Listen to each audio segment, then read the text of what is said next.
Centre से कह रहा है कि सेंटर से मतलब सेंटर से हम किसी सर्किल में अगर हम परपेंडिकुलर ड्रॉ करते हैं, किस स्टेटमेंट लिखी हुई है ना, स्टेटमेंट, इससे हमें दो चीजें मिल जाती हैं।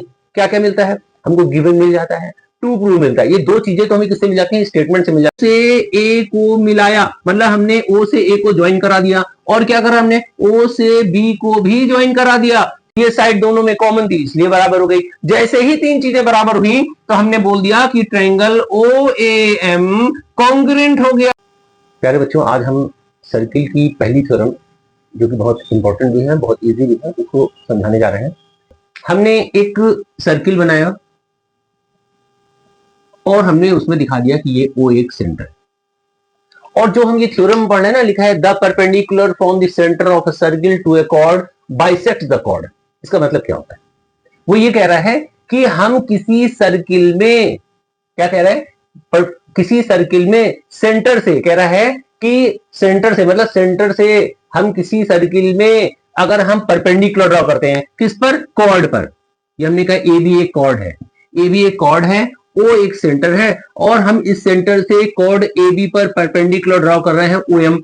ये हमने परपेंडिकुलर ड्रॉ कर लिया है, तो इसको बोलते हैं स्टेटमेंट। जो ये लिखा है ना कि the perpendicular from the centre of a circle to a chord bisect the chord, इसको बोलते हैं स्टेटमेंट। आपके एग्जाम में ना ये लिख कर आएगा कि the perpendicular from the centre of a circle to a chord bisect the chord, ये स्टेटमेंट लिख कर आएगा। अब आपको इस थ्योरम को प्रूव करना होगा, तो आप क्या करोगे? आपको करना क्या है, इस थ्योरम को करने का प्रोसेस क्या है वो सुनो। सबसे पहले आप इस स्टेटमेंट को नोट करोगे। स्टेटमेंट को नोट करने के बाद सबसे पहले डायग्राम बनाओगे, सबसे पहले डायग्राम बनेगा। डायग्राम बनाने के बाद फिर क्या करोगे? फिर आप क्या करोगे? सबसे पहले जो फर्स्ट हेडिंग लिखी जाती है वो होती है गिवन। गिवन के बाद क्या लिखा जाता है? To prove. टू प्रूव के बाद क्या करोगे? कंस्ट्रक्शन। और कंस्ट्रक्शन के बाद जो होता है फिर लिखा जाता है प्रूफ। आपको यही प्रोसेस लेके चलना है। आप इसमें किसी भी हेडिंग को ऊपर नीचे नहीं कर सकते। आपको पहले गिवन है तो गिवन ही लिखना है, उसके बाद टू प्रूफ है वही लिखना है, उसके बाद कंस्ट्रक्शन है तो कंस्ट्रक्शन लिखना है, उसके बाद सबसे लास्ट में आपको प्रूफ करना है। और प्रूफ लिखने के बाद फिर हम इस थ्योरम को प्रूफ करने के लिए जो भी जरूरी चीजें हैं वो हम इसमें अप्लाई करेंगे। समझ में आ गई होगी मेरे ख्याल से। अब हम लोग डायग्राम बनाने के बाद सबसे पहली हेडिंग लिखेंगे गिवन है। क्या गिवन है? हम लोगों को जो यहां पर जो स्टेटमेंट लिखी हुई है ना, स्टेटमेंट, इससे हमें दो चीजें मिल जाती हैं। क्या क्या मिलता है हमको? गिवन मिल जाता है, टू प्रूव मिलता है। ये दो चीजें तो हमें किससे मिल जाती हैं? स्टेटमेंट से मिल जाती हैं। थर्ड हेडिंग जो हम लोग नहीं बोले, कंस्ट्रक्शन।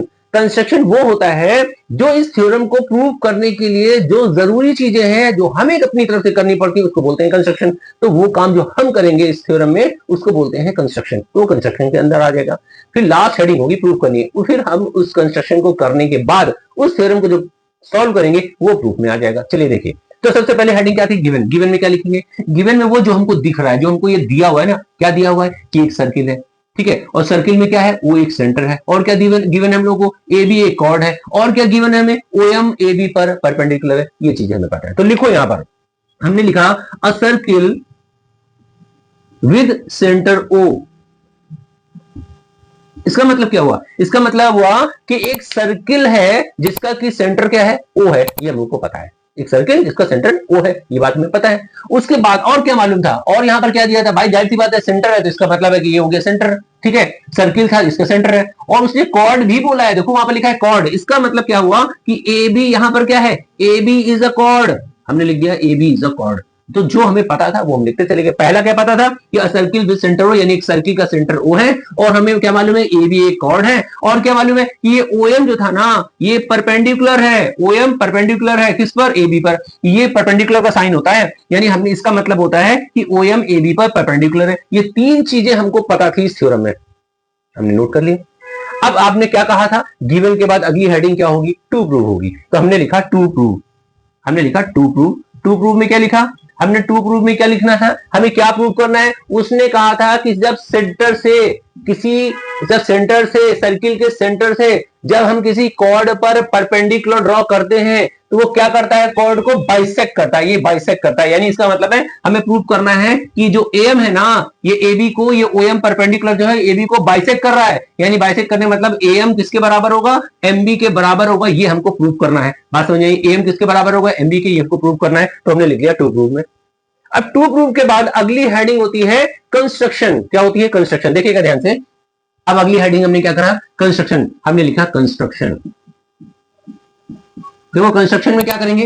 कंस्ट्रक्शन में हम लोग वो काम करेंगे जो हमें इस थ्योरम को प्रूव करने के लिए जरूरी है, वो काम हम करेंगे इसमें कंस्ट्रक्शन में। तो क्या हुआ, हमने क्या करा, और जो भी काम हम कंस्ट्रक्शन में करते हैं वो सब डॉटेड होता है, डायरेक्ट लाइन आप ड्रॉ नहीं करोगे। तो हमने क्या करा, ओ से ए को मिलाया, मतलब हमने ओ से ए को ज्वाइन करा दिया, और क्या करा हमने, ओ से बी को भी ज्वाइन करा दिया। तो हमने वो लिख दिया, क्या लिखा हमने, join O A and O B.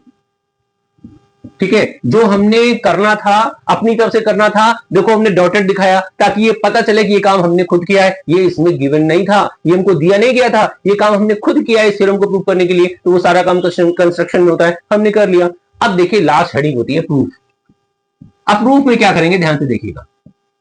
जब हमने इसको ज्वाइन कराया था ना, तो ध्यान से देखो यहां पर दो ट्रायंगल बन गए, एक ट्रायंगल बना ओ ए एम, एक ट्रायंगल बन गया ओ बी एम, ये दो ट्रायंगल बन गए।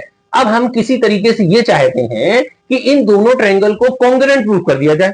हम चाहते हैं दोनों ट्रायंगल हम किसी भी तरीके से कॉन्ग्रुएंट प्रूव करें। तो हमने क्या लिखा, लिखा यहां पर इन ट्रायंगल ओ ए एम। जिस तरीके से हम इसको पढ़ रहे हैं ऐसे हमें इसे भी पढ़ना होगा। हमने अगर ये वाले ट्रायंगल को पढ़ रहे हैं ओ ए एम, तो हमने कहा in triangle O A M and triangle कौन सा, ओ बी एम, हमने लिख दिया ओ बी एम। अब इन दोनों ट्रायंगल में हम क्या प्रूव करने जा रहे हैं, इन दोनों ट्रायंगल में हम प्रूव करने, इनको कॉन्ग्रुएंट प्रूव करने जा रहे हैं। तो सबको पता है कि जब दो ट्रायंगल को कॉन्ग्रुएंट प्रूव किया जाता है तो एक ट्रायंगल की किन्हीं भी तीन चीजों को हमें दूसरे वाले ट्रायंगल से क्या दिखाना पड़ता है, इक्वल दिखाना पड़ता है। ठीक है, देखना ध्यान से।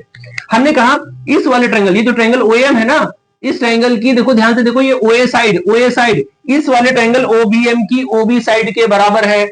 हमने कहा ओए जो है, ओए किसमें है, ओए देखो ओएम ट्रायंगल की है, ओबी क्या है, ये ओबीएम ट्रायंगल की है। तो ओए किसके बराबर है, ओबी के बराबर है।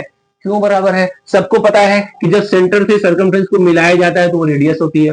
देखो ये भी तो रेडियस है, इसमें भी तो हमने देखो सेंटर से सर्कमफ्रेंस को मिलाया है, इसका मतलब ये भी रेडियस है और ये भी रेडियस है। और सबको पता है कि किसी एक ही सर्किल के में रेडियस आपस में बराबर होती हैं, इसलिए हमने कहा कि ये दोनों बराबर है। क्यों बराबर है, हमने लिख दिया क्योंकि ये दोनों रेडियस है, इसलिए आपस में बराबर है। सेकंड देखो ध्यान से, हमने कहा कि ये हमें पहले से ही मालूम था कि OM जो है वो AB पर परपेंडिकुलर है। जब OM AB पर परपेंडिकुलर होगा तो ये 90 डिग्री का एंगल बनाएगा, और जब ये 90 डिग्री का एंगल इधर है तो 90 डिग्री का एंगल इधर भी तो होगा। इसका मतलब OAM में, इस वाले ट्रायंगल में जो ये एंगल है और OBM ट्रायंगल में जो ये एंगल है, ये दोनों आपस में बराबर हो जाएंगे। क्यों बराबर हो जाएंगे, 90 डिग्री है, क्योंकि जब ये परपेंडिकुलर है तो ये भी 90 हुआ और ये भी 90 हुआ। इसका मतलब इस ट्रायंगल का ये एंगल इस वाले ट्रायंगल के इस एंगल के बराबर हो गया। तो हमने लिख दिया एंगल OMA इक्वल हो गया किसके, एंगल OMB के। हमने लिखा एंगल OMB के। अब रीजन दो क्यों बराबर हुआ, यहां रीजन दो 90 डिग्री, हमने लिख दिया 90 डिग्री, इसलिए दोनों बराबर हो गए। देखिए हमने धीरे धीरे करके इन दोनों ट्रायंगल में दो चीजों को इक्वल दिखा दिया, या ये साइड जो है इसके बराबर हो गई, ये एंगल इसके बराबर हो गया, इस एंगल मतलब दो चीजें हमने दिखा दी। अब हमें एक और किसी तरीके से बराबर दिखा दे तो ये दोनों ट्रायंगल कॉन्ग्रुएंट हो जाएंगे। अब ध्यान से देखना, हम देखें ध्यान से, तो ये देखो OM है ना, OM देखो वो इस ट्रायंगल में भी है और ये OM ट्रायंगल, ये OM साइड इस वाले ट्रायंगल में भी है, यानी ये OM साइड जो है ये दोनों के लिए कॉमन है। ठीक है ना, ये OM इसके लिए भी है, OM उस वाले ट्रायंगल के लिए भी है, तो इसको हम कहेंगे कि ये साइड क्या है, दोनों के लिए कॉमन है। तो हमने लिख दिया इस वाले ट्रायंगल की OM इस वाले ट्रायंगल की OM साइड इस वाले ट्रायंगल की OM साइड के बराबर हो गई। क्यों, क्योंकि ये कॉमन है, ये दोनों में है, इसलिए ये आपस में बराबर हो गई। ठीक है, ये कॉमन हो गई। अब जरा ध्यान से देखो, हमने क्या कहा था, कोई दो ट्रायंगल कॉन्ग्रुएंट तब होते हैं जब इस ट्रायंगल की हम कोई भी तीन चीजों को इस ट्रायंगल के तीन चीजों के बराबर दिखा दें तो ये दोनों ट्रायंगल क्या हो जाते हैं, कॉन्ग्रुएंट हो जाते हैं। ठीक है, तो हमने देखो ये साइड इस वाले ट्रायंगल की ये साइड को इस वाले ट्रायंगल की साइड के बराबर दिखा दिया, और हमने ये वाले ट्रायंगल का एंगल इस वाले ट्रायंगल के एंगल के बराबर दिखा दिया, और ये साइड दोनों में कॉमन थी इसलिए बराबर हो गई। जैसे ही तीन चीजें बराबर हुई तो हमने बोल दिया कि ट्रायंगल OAM कॉन्ग्रुएंट हो गया। कॉन्ग्रुएंट का साइन देखो क्या होता है, तीन सीधी सीधी लाइन ड्रॉ कर लो, कॉन्ग्रुएंट हो गया। ट्रायंगल OBM के कॉन्ग्रुएंट हो गया। ठीक है, कॉन्ग्रुएंट हो गया किस रूल से, कौन से रूल से, साइड एंगल साइड कॉन्ग्रुएंसी। तो हमने यहां रीजन दे दिया क्यों बराबर हो गया, किस रूल से बराबर हो गया, तो यहां लिख लो क्यों बराबर हो गया, साइड एंगल साइड कॉन्ग्रुएंसी। ठीक है, मतलब इसलिए ये दोनों ट्रायंगल कॉन्ग्रुएंट हो गए। अरे भाई जब दोनों ट्रायंगल कॉन्ग्रुएंट हो गए तो अब सब बराबर हो गया। सब बराबर होने का मतलब ये वाला एंगल इसके बराबर हो गया, ये साइड तो पहले से बराबर थी, ये तो दोनों पहले से कॉमन था, ये वाला एंगल इसके बराबर हो गया, ये वाला एंगल इसके बराबर हो गया, और ये साइड इस साइड के बराबर हो गई। यही तो प्रूफ करना था भाई। ये साइड एम एम बी के बराबर, भाई सब चीज बराबर हो गई, इसका मतलब एम एम बी के बराबर हो गया। और ध्यान से देखो, यही हमें प्रूफ करना था कि एम एम बी आपस में बराबर होंगे। तो यहां हमने लिख दिया therefore AM is equal to M B, यानी ये दोनों आपस में बराबर हो गए। और ये यहां पर आगे बराबर होने के बाद क्या लिख देंगे हम लोग, हेंस प्रूव, मतलब यही हमें प्रूव करना था। समझ आ गई होगी मेरे ख्याल से, ठीक है। ये थ्योरम जो है सबसे इजी थ्योरम थी, ठीक है। अब इसके बाद नेक्स्ट थ्योरम जो है हम नेक्स्ट वीडियो में आपको समझा देंगे।